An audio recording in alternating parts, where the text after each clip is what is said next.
bringing sports, entertainment, and technology podcasts together. This is SPNT. SPNT's Thursday Tech Talk is brought to you by Stitcher Smart Radio. Download the Stitcher Smart Radio app today at stitcher.com/SPNT. Welcome to SPNT's Thursday Tech Talk, the show where we bring you the biggest stories in the world of video games, computers, tablets, mobile phones, and more. Now here's your host, Nick, and, well, Nick. Two Nicks, if you didn't catch that.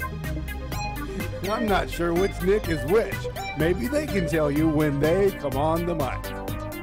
In fact, please do, guys. Maybe one of you is Nicky, maybe one of you is Nicholas.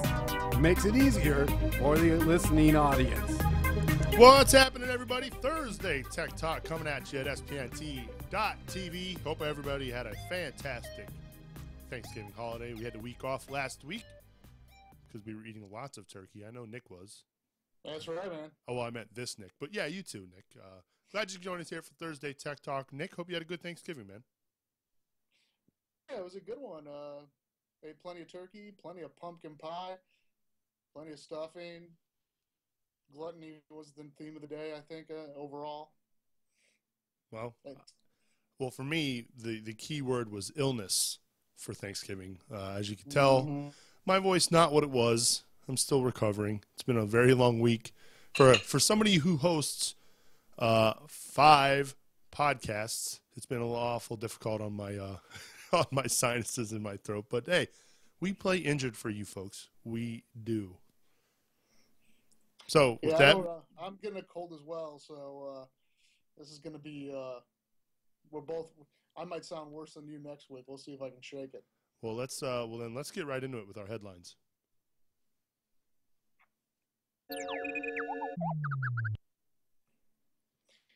Well, hang on, I'm going to replay that because that cut off. I don't know why. I was going to say.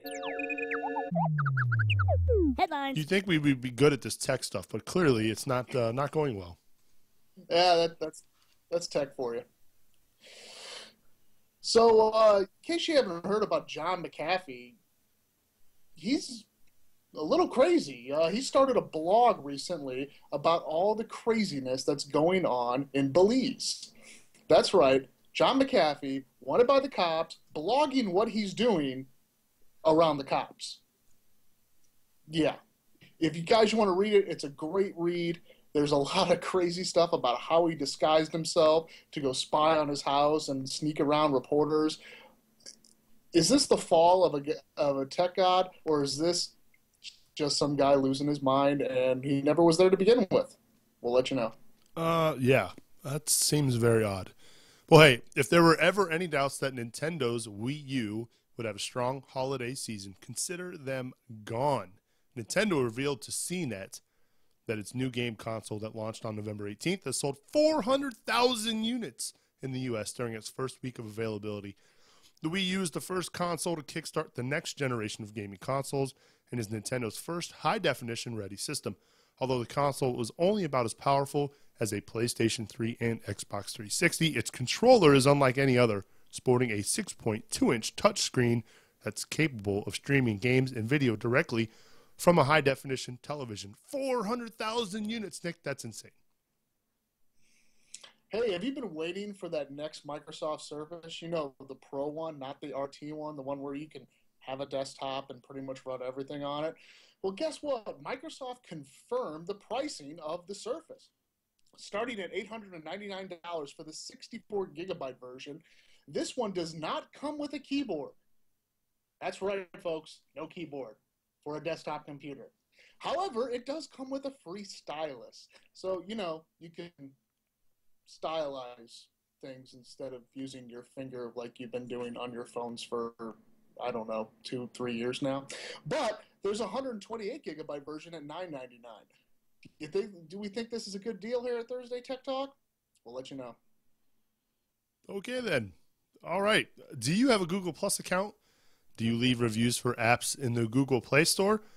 Now those reviews you leave in the store will be linking to your Google Plus account. Why are they doing this? Well, they're hoping that this will help provide better download recommendations based on your profile and your friends' profiles. The requirement, however, has not yet been implemented by Google in the app. However, it's only a matter of time, so if you have negative reviews to write, you better hurry. Get them in now while you can.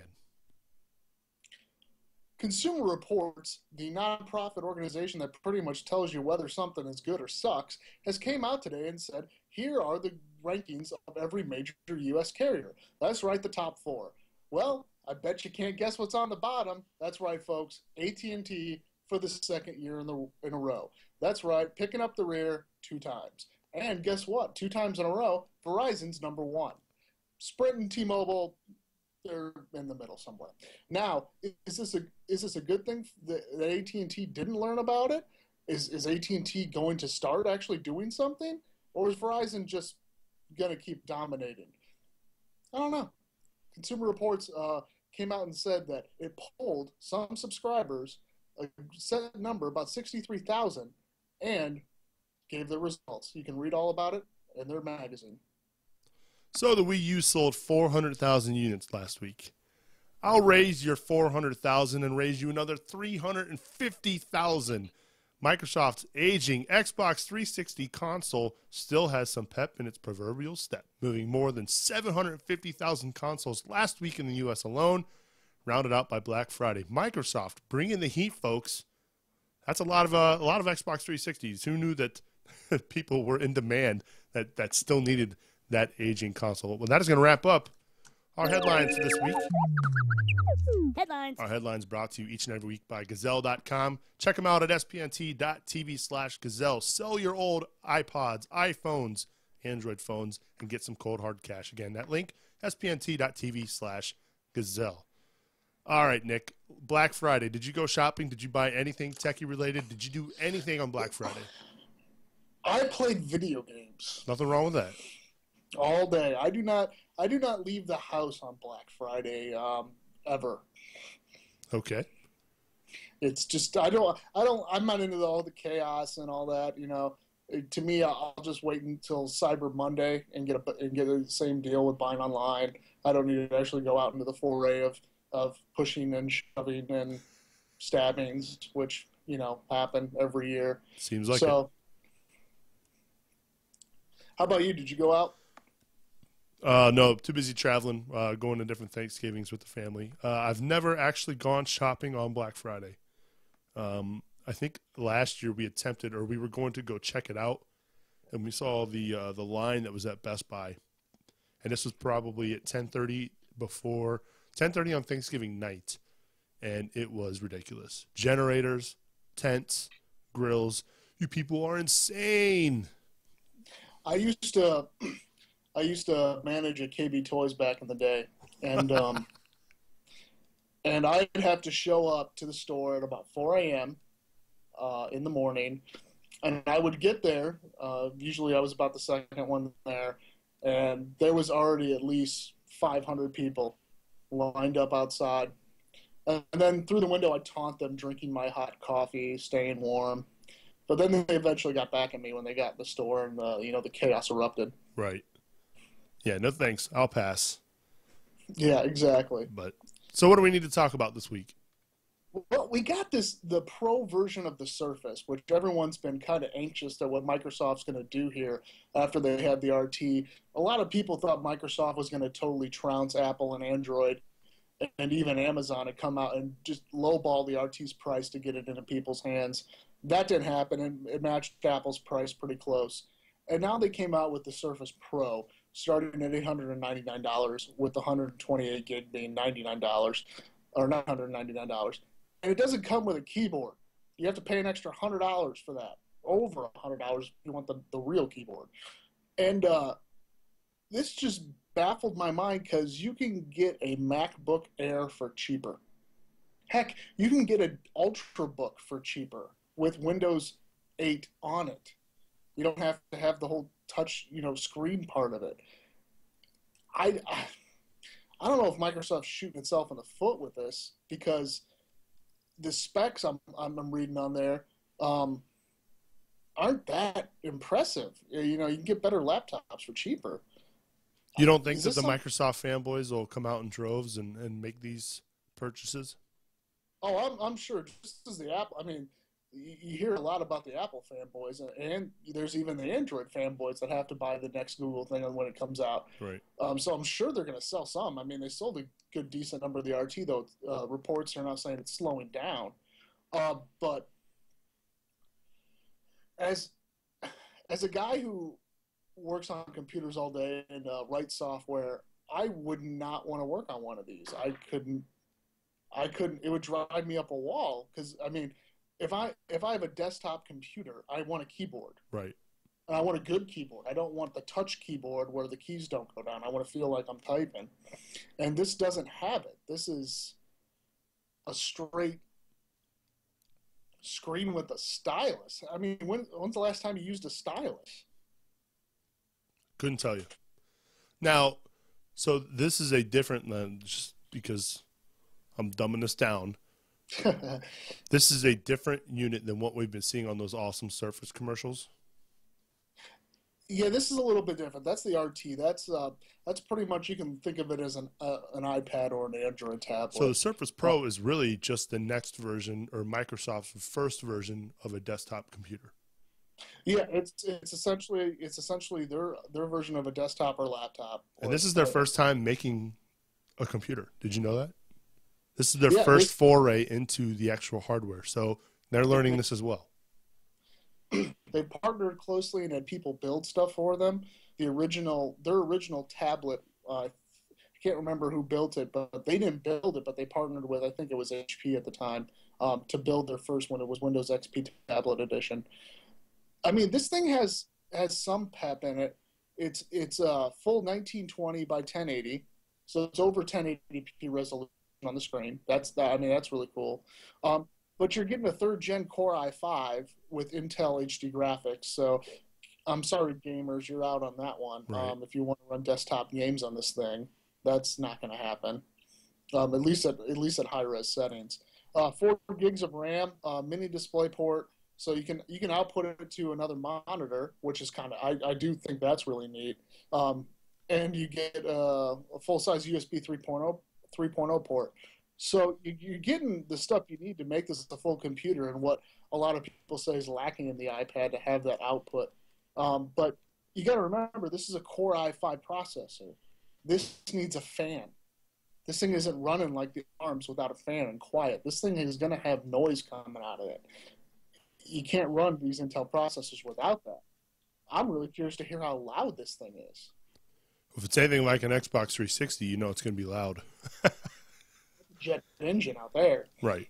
At least the original Elite was a jet engine. I do have to say, the redesigned small one, they did quiet that sucker down. Yeah. Big time. Well, just the price point alone is not going to entice me at all to make this purchase. I mean, it's ridiculous how much it costs when I can go spend, $300 and get a awesome desktop PC with a keyboard for a third of the price. Now, granted, it's not nearly as mobile, but if I want to go the mobile route, I can get a laptop for almost half that. A good, pretty awesome laptop for, almost half that price.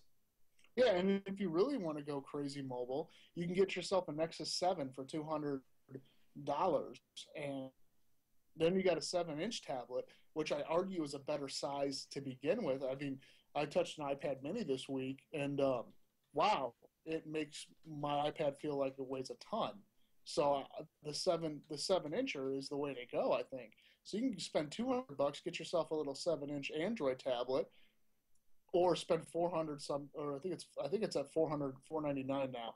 The 10-inch Android tablet, and Android supports Bluetooth keyboard, or you get an iPad that supports Bluetooth keyboard, and you can do all the same things for half the price. I just don't understand it. All you're getting out of this is a full desktop OS, but do you really? I guess the question is, do you really need a full desktop OS on a tablet?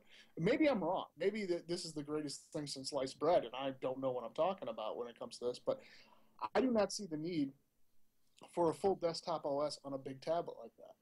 Now, I have never had an iPad, but I'd imagine that iOS is different than, you know, the OS that you're getting with the MacBook Pro, that sort of thing. So definitely, it's extremely locked down. Unless you actually jailbreak it, you can't do much. Android, that's why I said Android.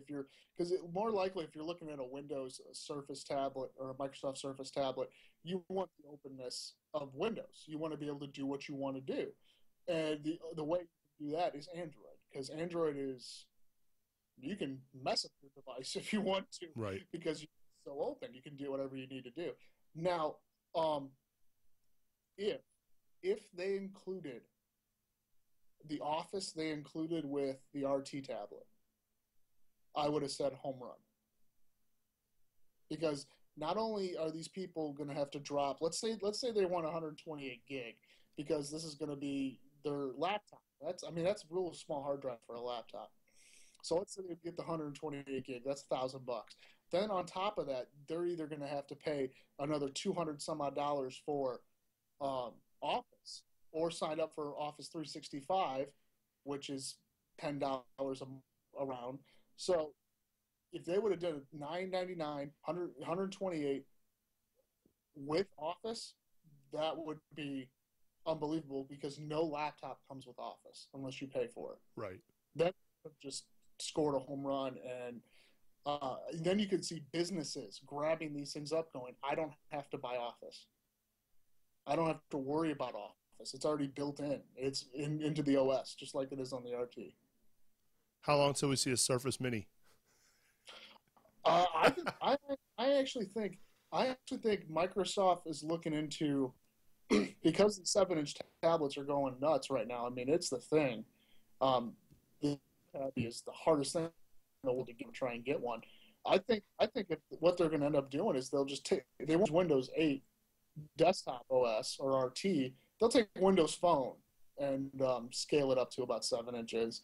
And that'd be killer. I've always said Windows Phone is a very slick OS. It is nice. It is simple. Navigation is very, very well done in it. I don't think Windows 8 is as well done as Windows Phone is. But if they scale that up, I think they need to get – I think Microsoft really needs to get a true tablet as we know them now, an iPad or Android tablet, where it's not a computer. You just want to run a couple apps, look at Facebook while you're watching TV, check IMDb, play a couple games, simple games, and that's it. I think they really need to get a nice 7-inch tablet that does that. Our friend Hogue in the chat room, Nick, says Windows 8, made for a tablet, not a computer. I think we can all agree on that note. I personally won't be making a Surface Pro or a Surface RT purchase. I'm not a big tablet guy myself, but I have heard the reviews for the iPad mini have been fantastic. It has been well received, so they're going to have some tough competition from their friends at Apple, Nick. Oh, definitely. One of the first things that happens when I boot the desktop, I install Windows 8 to tell everybody about here with is hit the escape key, because that goes straight to the desktop. So there you have it. All right, what's next? So we got a couple video game stories here. The Wii U coming out after everyone's going to be a naysayer and say, oh, the Wii U is going to fail. It's going to be horrible. Who cares about the Wii? I certainly don't. But they come out and say they sold 400,000 consoles in its first week. Breaks the old Wii's record, which cool. That's really awesome. Coming out swinging. That's pretty much all the ones you had manufactured. That's the story that's not getting reported, because they are a little, they didn't manufacture as many, maybe around 500. But then Microsoft, and I don't know, I didn't put this in the rundown because it just came out today, and Sony came back and said, hey, guess what? Sony, we sold 500. We beat the Wii. Where is everybody buying? Am I missing things? I thought I was one of the last guys to get a PS3. Like, where have all these people been? Well, Sony's been, you got to remember the PS3 came out at $800. I didn't get one till it dropped to Xbox price. And a lot of people waited even further till it dropped to even cheaper. So now you're getting this happened. I saw this happen every time at KBN when I worked at GameStop. Near the end of a console generation, which we were at the end of Microsoft's and Sony's, you sold a ton every Christmas because either you were buying a new one for like a kid. So like a kid started out with a Wii last year. Now he might be old enough to get an Xbox. He can do some teen games, some more adult games. So the Wii doesn't have that. Well, let's get him an Xbox because they're pretty cheap now. You can get one for $99 if you do a 2-year gold subscription with it. And so that's an enticement. You got Connect for the family and all that. That came out and connects a big hit with families. So you're going to see a ton of sales with Microsoft doing 750K Xbox 360s last week, more than double, but that's obviously not true because the Wii sold 400 and this is only 750. But you're going to see these big increases at the end of a console generation. When the PS1 was going off the market, I couldn't keep it on shelves because everyone was buying it for like $100. It was dirt cheap. That makes sense. I'm still surprised to hear 400,000 Wii U's. I mean, that to me that's a high number for a console that to me, I was not. We said it before on the show. I was not a fan of the Wii. I had it and then never played it. It just collected dust. For a hardcore, and I don't even consider myself a hardcore gamer, but I'm a much more of a hardcore player compared to some of those Wii games. To me, I haven't heard much about the Wii U. I haven't honestly looked into it, but to hear the 400,000 number, that was very surprising. Yeah, I'm really cool they're going after it and they're doing good with it because that kind of competition is only going to bump Microsoft and Sony up a level, which is always good. So we have that going on. And on top of that, you think, though, I don't know if you've heard, Nick, about all the problems people have been having setting up the Wii. The president of Nintendo of America apologized today, or not Nintendo of America, that's Reggie. Iwata in Japan, the president of Nintendo overall, apologized today because the Wii setup process is the most frustrating thing in the entire world. Adam Sessler, who all the gamers will remember being on G4, he was tweeting the entire time saying he couldn't get the controller to detect console when it was like 5 inches from it. It was sitting right next to it. He couldn't get it to work. There's a firmware update right away for the console and every game. And I guess Nintendo hasn't improved its network that much because the downloads are still just as slow as they were on the Wii. So I think Nintendo would have learned from how Microsoft built Xbox Live into the powerful service that it is and made that for the Wii. A 6 gigabyte download before you can use the internet on the Wii U. That is awful. Awful. Yeah, it's slow. And it's not only top of that, you could have a 20 megabyte connection to your home. It's going to feel like you're downloading that thing on a freaking modem from the past because the network is so slow. I think Nintendo needs to step back and look at Microsoft, what they did with the infrastructure. Sony did. They stepped back and said, oh, we got to improve ours because the online play isn't that good. And they added the trophy support. They added better voice chat. They increased the store better. So you got to step back and look at your competitors. But Nintendo says that they need to look at us how to do things. I got one gripe with PlayStation 3, Nick. You ready? Yeah. So, obviously, I'm a noob with the console. I've had it for, 3, maybe 4 weeks now? And my friends on the network, we cannot chat if we're not playing the same game. Yeah, Are you kidding me? No cross-game chat. Now, I don't know. I know you're not as diehard of a gamer as I am, but IGN, the PlayStation podcast Beyond, they did an interview with one of the Sony executives, and he flat out came out and said, yeah, because of the infrastructure we put in originally for the PlayStation Network, like when we first started it back when the PS3 launched, it's impossible to do cross-game chat. So he goes, now that is something we are taking to the future. So PlayStation 4, I'm pretty sure they'd be dumb not to have cross. So you're telling me the PS3 will never have cross gaming chat? Never have cross gaming chat. The PlayStation Network cannot support it. Wow. Well then, I'm glad I got a PS3, Nick. Thanks for talking me right into that.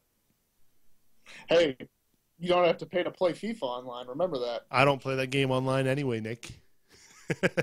The only game I play online was Call of Duty. I did not purchase Black Ops 2, which just came out recently. I don't know. It was not last week. I believe it was 2 weeks ago. I could be wrong about that, but I know that it is out. A lot of people have been playing it, but you're probably not going to make the purchase, are you? No, I'm pretty much Call of Duty'd out. This yearly cycle has pretty much drained me of any desire to play Call of Duty. Yeah. I'm actually going to be getting hopefully get a 3-month Xbox Live subscription. I'm gonna go play some Halo 4. I really miss Halo 4. And the multiplayer is still Halo, but they added some Call of Duty elements into it, so I'll still get to level up my Spartan and do all that stuff that you can do in COD. How's Assassin's Creed 3 been? Have you beaten it? No, I haven't beaten it yet. I'm one of those 100% completionist guides, so it takes me a long time to beat the game. Yeah. But I'm working on it. We're getting there. All the mixed reviews you hear out there are true. I can tell you that. It seems like game companies nowadays are having a hard time closing the deal. Mass Effect 3 had its huge problems that the entire internet knows about now, and Assassin's Creed 3 is having a hard time closing the deal as well. What's wrong with the game? I thought you loved it. It's real. I mean, the story itself is engrossing. There's just some little issues, like you don't actually play the main character for like the first 6 hours. Spoiler alert. Okay. That's all over. It's not really a spoiler anymore. Well, yeah, I didn't know that. Well, that's weird. And I'm not going to spoil anything else because that all has to do with the ending. All right. So I don't want to spoil anything else, but it has to do with the ending, just like with Mass Effect. Question in the chat room from Ho Wallace: how many platinums do you have? How many platinums do I have? I think I'm currently at 5 platinums, wow. But I have like 5 more games that I'm 1 trophy away from platinuming. I'm a 0 platinum. I got to go back and boot up Infamous, the original Infamous, and collect about 150 more shards. Then I got a platinum in that one. I've had the system for 3 weeks. I mean, come on. Yeah, it's some of the platinums are really tough. I platinumed Assassin's Creed 2 fairly easily. That was a very easy platinum. And can I platinum NCAA? You might actually, from what I've heard, sports games are really easy to platinum. My buddy Hanf used to get Tiger Woods, and he'd platinum it every year because he could just knock it out. It was pretty easy. And if you want easy platinums, you can always buy the Lego games. Lego games are always an easy platinum right there to get. And my personal favorite, my first platinum trophy ever, Sonic's Ultimate Genesis Collection. Yeah, I platinum that sucker playing Sega Genesis games right off the bat when I first bought the system. I'm a little bummed with the PlayStation Store because I could buy Assassin's Creed 3 and download it. I cannot buy Black Ops 2. Now the whole reason I want to do that is because then I could hide it from the wife. That I've instead of going to the store, if I download it, she's not going to know how to find it. You know what I'm saying? So that's the whole reason I want to be able to download Black Ops 2. Other than the fact that I can turn it in later, but not being able to download that game kind of stinks. I've been very, very, very close to purchasing Assassin's Creed 3. In fact, I had it in my your shopping cart, but just couldn't pull the trigger. Yes, this podcast does have life lessons too. Very easy way to hide video game purchases from your other half. All right, what's next, Nick? All right, we got the Google Play Store going to the reviews linking to your Google Plus account. A lot of people up in arms on this about the privacy of it all because now you can't leave anonymous reviews on the Google Play Store. I do have a very respect for people's privacy on the internet.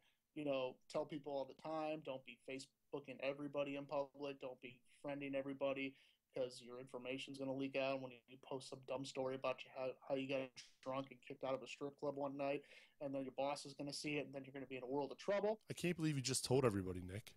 I know. I'm sorry, Nick. But to leave a review, we've all done online shopping and experience with that, where we look at the reviews, and you always have to sit back and wonder, well, this product has a lot of low rating. Is that because the product's bad? Or is that because there's people trolling it because either it's the competitor or a person who got fired from the company is helping to troll it? You always sit back and wonder that how much of this reviews are real. Well, Google's answer is saying, we're going to link it to your real profile and your name and your picture, and they can click on it and see stuff that you posted in public. I think this is a great thing, mainly because now you're kind of held responsible for what you review. And on top of that, for developers alone, now they have a way to contact you. So if I go on and give an app 1 star in the Google Play Store and write out a review, the developer can get in touch with me on Google Plus and say, hey, can you help? Can you show me these bugs, or tell me where you saw these bugs? What are you exactly doing? And they can make their apps better. It's perfect feedback for the developers to actually improve an app much, much faster.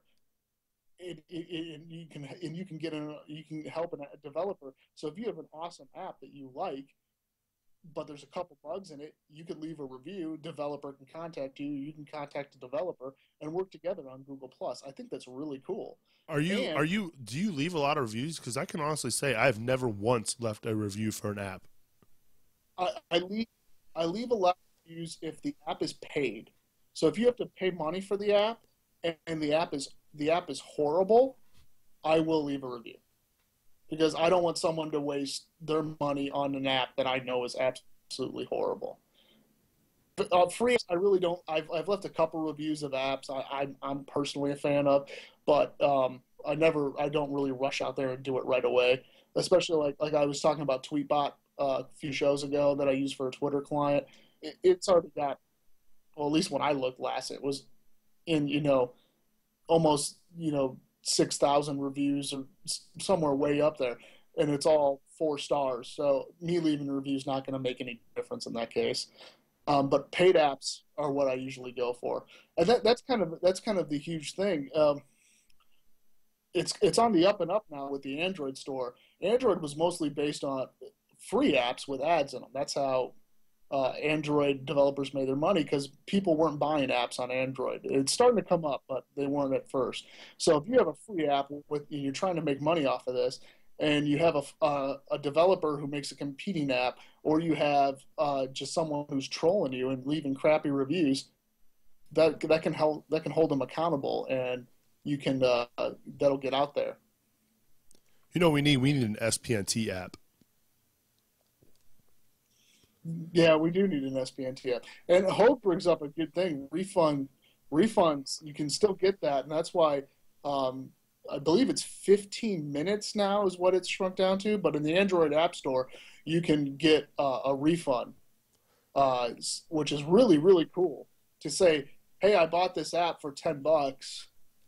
Oh my gosh, it's the worst thing ever. But then you can get a refund, uninstall it, get a refund, and then then you can leave your review and say, don't bother with this app. It's not that good. But the Apple Store, that's why I usually read reviews on the App Store, because you could spend $5-10 on an app and then you find out it's horrible. Mm-hmm. So it's nice to leave a review on there. All right, let's do one more before we do our apps of the week. Okay. We're not really going to talk about John McAfee because there's a lot on that blog. All I can say is go read it. It gave me a couple laughs today when I was skimming through it. Guy's lost his mind. So let's talk about Consumer Reports. AT&T, back-to-back, 2 years. Way to go, guys. Worst carrier in the U.S. Surprise. When I lived up in Toledo, and I was a drooling fanboy over the iPhone 3G. I obviously had to switch to AT&T because that was the only carrier that had it. And it was the worst experience of my entire life. I couldn't even make calls on the thing, and that's in a small town like Toledo. Yeah, every time I called you, the damn call dropped. Every freaking time. Every time. It didn't matter. It wasn't just everybody. I used to say, it'll get through. Yeah, well, that was awful. But Verizon number one, again, I'm a Verizon customer. I need to go into Verizon this week because the missus needs a new cell phone. The iPhone 4 is free for a new 2-year agreement, so I think we're going to be making that purchase. I said to her, hey, it doesn't have Siri, and she didn't seem to care. But I'm secretly hoping, not so much of a secret now, that I'm going to take this crappy Motorola Droid Razr phone that the screen cracked after 45 days. The battery life lasts about 3 hours, and trade this piece of junk in and get an iPhone 4. It probably won't happen. They probably won't let me do it. But if I complain enough and tell them, hey, I've been a 9-year customer, come on. Hey, if the rankings here on Consumer Reports say anything, they seem to be the company that's listening to customers. Now, the one thing people have to take away from this, Verizon doesn't always have the best practices in the world. Their data plans, along with AT&T's, are pretty shady. They're trying to push this family shared data thing, which is the worst thing ever because they actually are going to end up getting more money out of you in the long run. I'm still grandfathered. Yeah, keep your grandfather, keep it in. And Nick, I'm willing to bet they will hold that over you if you try to do that Droid trade-in thing because they're trying to get everyone off these grandfather plans. In fact, there is a hard cutoff date. It's next year in the summer that no grandfathering will be accepted anymore. So you'll be cut off then on Verizon. And with as much money as these companies are raking in, Sprint and T-Mobile are not, getting as much as AT&T and Verizon. I don't understand why the infrastructure can't be upgraded to support better data practices. I'm on Sprint down here in Nashville, and there's some areas that are hit or miss, but other than that, I really don't have a big problem with it at all. And I get unlimited data, which is great because I can download my podcast on the go and not have to worry about going over. I don't have to worry about anything, which is kind of nice. And T-Mobile switching back to that. So the Nexus 4 phone's been enticing me a little bit. So if I end up getting that, I'd have to go on to T-Mobile again, which I had never had a problem with T-Mobile. They were always great to me, and the service isn't as great across the U.S. But those two carriers are trying to do something to entice you a little bit. Say, hey, we got unlimited data. We got Sprint's like, we got the iPhone with unlimited data. T-Mobile's like, we're the premier Android carrier. And I really think they are the premier Android carrier because not only do they get pretty much every Android phone that every other carrier gets, but they always have gotten the Google Nexus line right off the bat. And those arguably are the top Android phones, in my opinion, unless you like the stuff that Samsung and Motorola install for you. I mean, look, I don't even use my phone to make phone calls anymore. It has become more of a consumption device for me rather than communication. I listen to my podcast on it. I stream radio on it. It's rare. It's very rare that I'm talking on a telephone. So I would think that they would shift the cost. Of course, they're not going to make any money doing it that way, but charge us less for minutes, and then kind of make up some ground as far as the cost for the network and the unlimited data and that sort of thing. I mean, like Hogan in the chat room says, he uses 7 gigs. I don't know what that would cost, but I know it'll cost more than the $30 I'm paying now per month. Oh, definitely. That'd be a $300 bill. But, Nick, I'm going to give you a little bit secret that the American public doesn't know yet about the cell phone industry. Back in the day, yes, it was minutes because the old infrastructure supported that. Nowadays, there's no such thing as minutes. It's all data. The traffic is the same. It's like the internet. It doesn't matter if you're going to a web page, you're downloading something over FTP, BitTorrent, streaming something in iTunes. It's just data. It's just bits. So they need to wait. Eventually, the American public's going to figure this out once they're educated. I know there's been stories in the tech community about it, but it's only gone that far. That it's all just data. There's no such thing as minutes. Now, there's other companies gaining ground. I don't know if everyone's heard of Ting yet, but they're use the Sprint backbone network. They have good Android phones, but you pick what you want. You say, hey, I'm going to use 100 minutes, 200 text messages, and 4 gigs of data. If you don't use that, they charge you at a lower tier.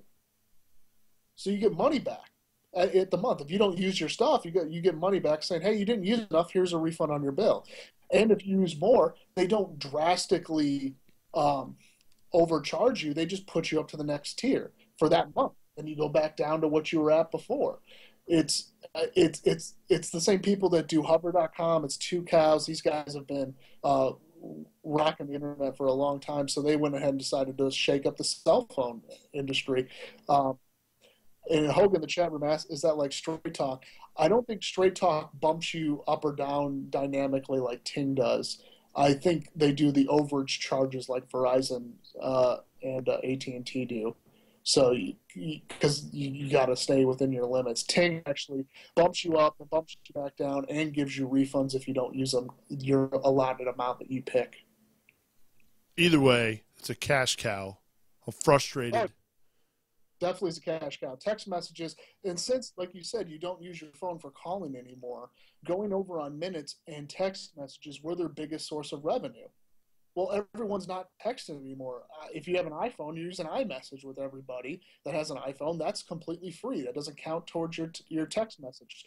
If you don't have that, you can use Facebook Messenger, which is the same thing as a text message and completely free. Or you can use Google Talk if you've got Android phones together. You can use or Google Voice. That's Google Voice with Android phones and iPhones, and that's free text messaging back and forth. So their cash cows are drying up, and they got to charge us with big data. You ready for this? Wait for it. BlackBerry Messenger. Oh, I mean, that was the one thing BlackBerry had over everybody, BBM. ugh. You know, and I think BlackBerry would be complete geniuses and save this failing company if they would sell that stinking app in all the app stores and say, here, BBM, $10, buy it. Guess what? You can chat for free, and it's 100% secure. Whatever. I just want to throw out the word BlackBerry because they are not relevant. We all had them at one point. I had the Storm. The first generation Storm came out. Maybe not Nick. I'm sorry. Nick did not have one, and neither did Anthony, but I had one. And, yeah, it was a brick. I owned something worse. I owned a pre-Windows phone. I owned Windows Mobile 6 point something, whatever I was at. Ouch. Yeah. All right. Well, hey, guess what? It is now time for our favorite part of the show, our favorite time of the week. Listening audience, it's that time in the show you've all been waiting for. The time when Nick tell you their apps of the week. All right, apps of the week time. I've got an interesting one because it's an app that I downloaded about 2 years ago and then stopped playing it. And just last week, I started it back up again, but I'm going to go second. I'll let you go first, Nick. What is your app of the week? I actually have two, but one's a quick update. Today, Apple released iTunes 11, and if the reviews are to be believed, I think Windows users have their final. They don't have to worry about a slow, dying iTunes on Windows anymore. I hear it's extremely fast. It's really good. So if you're an iPhone user or you just like iTunes, I don't know why you just would like iTunes, go out there and download iTunes 11. I'll be doing that today, and I will review it for next week's show. I will be doing it as well. You got the Windows version? Yep. I'll do the Mac version. I'll download it. But my real app of the week, to show you guys I'm not as much of a Snapple as Nick says I am, I'm going to pick an Android app, and only an Android app. One of the best parts about playing Grand Theft Auto, 3 up to 4, was listening to the cool radio stations. You cycle through them. You had all different kinds, and you even had Laszlo on the famous talk radio. Well, guess what, folks? There's an app for Android called GTA Radio. It includes almost every radio station from Grand Theft Auto 3, Vice City, Liberty City Stories, Vice City Stories, San Andreas, and GTA 4. You can listen to pretty much every bit of music you listen to in those games. And guess what? It has Laszlo. It has that awesome talk radio that was extremely funny. You listen to it once until it started looping, and then you start listening to music again. But it has the Laszlo stations. Guess what, folks? Free app in the Google Play Store. It just came out. It already has a 4.5-star review with 2,000 people reviewing it. And what blows my mind even more, I don't think this was made by Rockstar. Well, I'm downloading that app. The one thing I remember about, and I specifically remember Vice City, hearing that song, "Everybody's working for the weekend," and I would love it when that would come on the radio on that game. Oh, so much fun. That's a good app. I like that. What's it called again? GTA Radio. GTA Radio in the Google Play Store. Only on Android? Only on Android. You are not a Snapple. Well done. Yeah, I mean, I don't know why it hasn't been pulled yet. Download it now while you can, right? Yeah, I'm thinking, that's what I'm telling the people out there. I wish I had an Android phone lying around where I could just have it downloaded on an old Android phone. So I had something sitting there ready to go, you know. But this is incredible to me because that was some of the best part about GTA was the radio stations. All right, that's a good one. I like it. My app, I believe, is just an Android app, but I could be wrong about that because I did have a friend of mine last week ask me about this game, and she's an iPhone user. So I'm thinking that it might be multi-platform.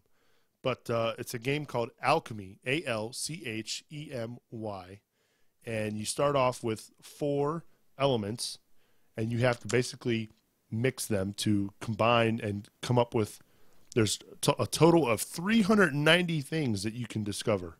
The 4 that you start off with: water, fire, earth, and air. So, for instance, when you combine water and fire, you get alcohol. When you combine water and air, you get steam, that sort of thing. So it's a lot of fun. Some of the cool things that you can that you can create through your different elements is it's kind of funny. Like when you combine a chicken and an egg, and you get dilemma. I mean, that's clever. Whoever came up with this stuff is pretty funny. There's 390 different elements that you can discover. So check it out. I don't know if it's cross-platform, but I do know for a fact it is in the Google Play Store. It's called Alchemy, Alchemy. It's a lot of fun. It's addicting. Before you know it, you've got 100 elements, and you're wondering, what is next? So give it a shot. Like I said, I downloaded it about 2 years ago. I actually cheated 2 years ago when I was on my my old HTC Incredible, looked up how to get different things, and this time I'm actually playing it, and I'm not looking things up as to get answers. So I'm actually I'm going for it to try and get all 390. I have 90 of the 390 so far. Now, Nick, I gotta ask you. I looked in the Google Play Store, and there's 2 versions of Alchemy. Is it Alchemy or Alchemy Classic that you're playing? Well, what does the logo look like? The logo on Alchemy is like a beaker with something coming out of it, and the logo on Alchemy Classic is a beaker with the 4 elements swirling around it. It's the first one. Okay, because I would say there's 2 of them up there. Both of them are free, which is a good deal there. So you can try them. I was saying you can try both of them out and see which one you like better. Yeah. And I will help you there.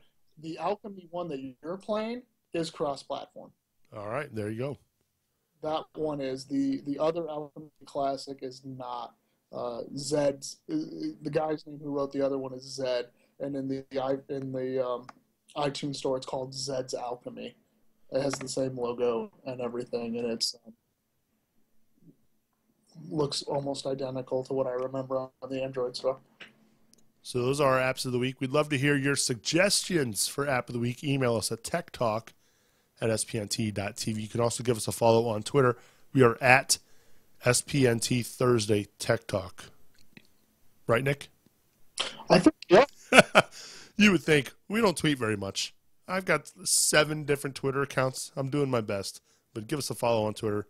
We'd love to hear your feedback. And Anthony in the chat room says, we redeemed ourselves 2 very good awesome apps this week. And again, hey, just a reminder, we record this show every Thursday. Well, we try to do it every Thursday at 9 o'clock Eastern Time. Say what? Thanksgiving got in the way last week, but We'll allow for Thanksgiving, yes. But we do record this every Thursday at 9 o'clock Eastern. So come join us. Check us out at spnt.tv/live. You can check out the live show. You can also find us in the iTunes store. Leave us a review. We'd certainly appreciate the feedback. I would say check us out in the Zune Marketplace, but he gone. That is no more. We don't know what's going to happen with the Zune and the podcasts and Windows 8 and that sort of thing. But, if you get a chance, leave us a review in the iTunes store, especially in the new iTunes 11. We'd love your feedback on that new software as well. Nick, you got any final thoughts? No, Paul, if you're a Windows 8 user, Paul Thurrott on the Super Site's got a podcast article, and it looks insane. But all I got to say is Irish all the way, 12-0, Miami, here we go. Going to South Beach, Big Willie style, Will Smith style. It's going to be a lot of fun. Hopefully they can pull off a win. They're going to play, Alabama or Georgia. Should be a lot of fun, and I want them to play Georgia. So do I. So, but hey, it's better odds for us if we play Georgia. I'm not saying that they couldn't beat Alabama. It would just be harder. That's what she said. And I think on that note, we wrap up episode 12 of Thursday Tech Talk. Again, that email address, techtalk@spnt.tv. Hey, and give us a follow on Twitter at SPNT Tech Talk. SPNT Tech Talk, Thursday Tech Talk is an SPNT production. For more information about our other podcasts, log on to spnt.tv. For my co-host, Nick Wallace, I'm Nick Suberling. Hey, we'll see you next Thursday for Thursday Tech Talk.